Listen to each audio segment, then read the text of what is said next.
Assalamualaikum sahabat semua. Kali ini saya akan menceritakan tentang penyumpangan pocong. Pada tahun 1985 di sebuah desa di pinggiran kota di Jawa Tengah, ada seorang suami istri.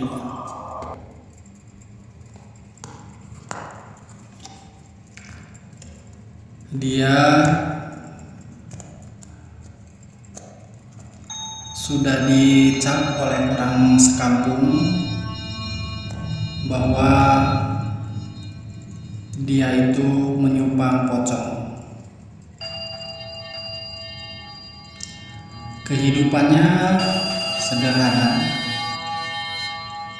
namun dia sedikit mencolok karena dia di kampung termasuk orang berada.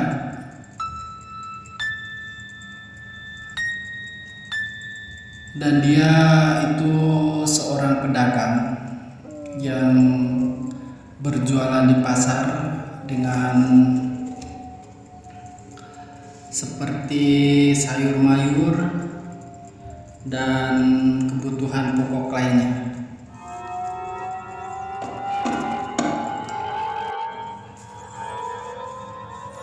Setiap pagi waya subuh,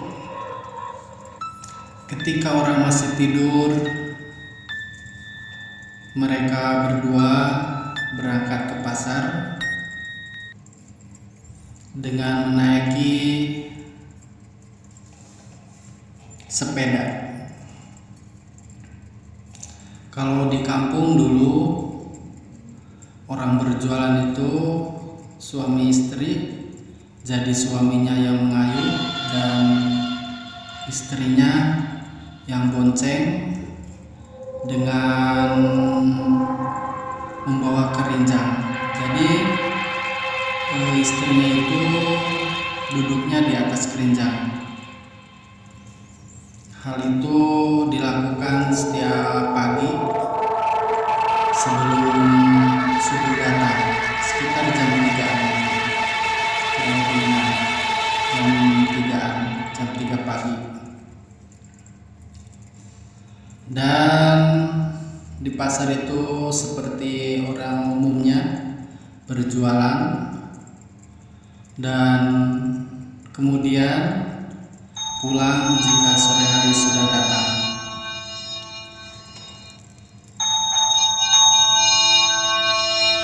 Di malam-malam berikutnya,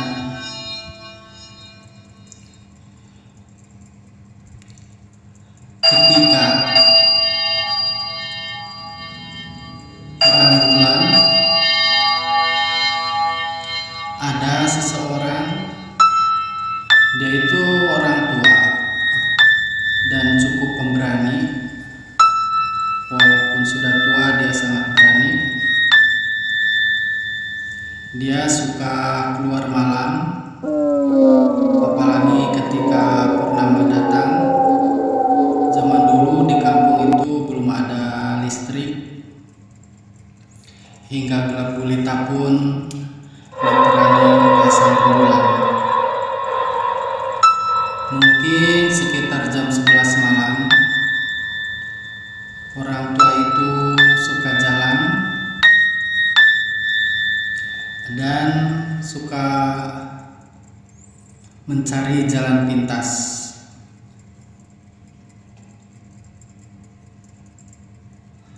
Ketika di jalan pintas itulah dia melihat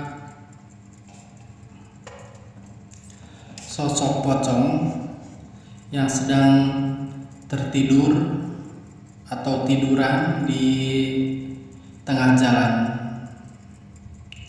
Dengan keberaniannya, orang tua itu langsung menarik kepala pocong itu hingga terbuka kainnya. Dan alangkah kagetnya, ternyata orang itu sahabat yang kami ceritakan tadi. Dan orang itu pun berkata pada orang tua itu agar tidak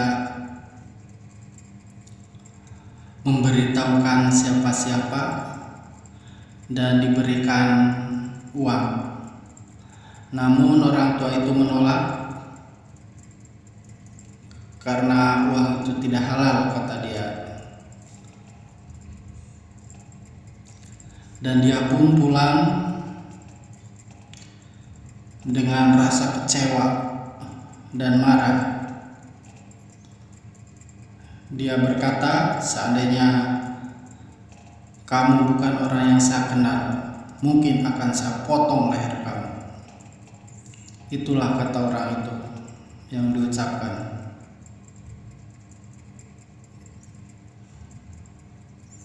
Pagi pun tiba.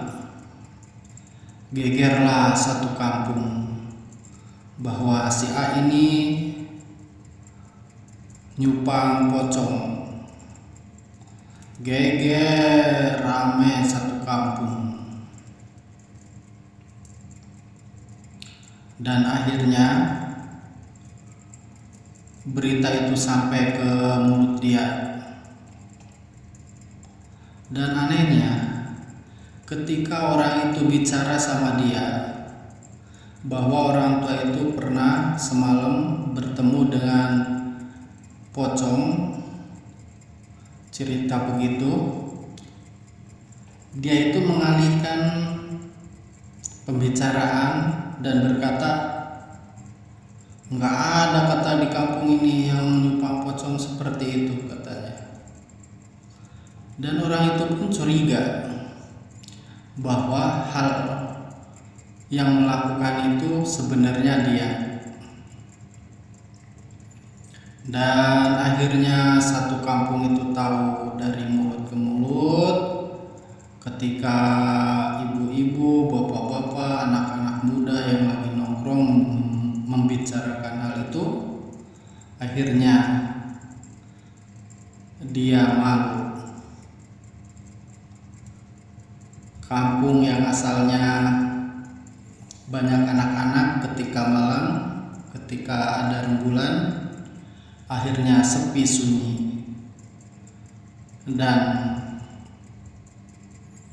hal itu tidak bisa dibuktikan karena tidak ada saksi. Akhirnya cerita itu berlalu dengan sendirinya. Oke sahabat, cerita kali ini saya akhiri. Semoga sahabat semua dapat terhibur. Assalamualaikum warahmatullahi wabarakatuh.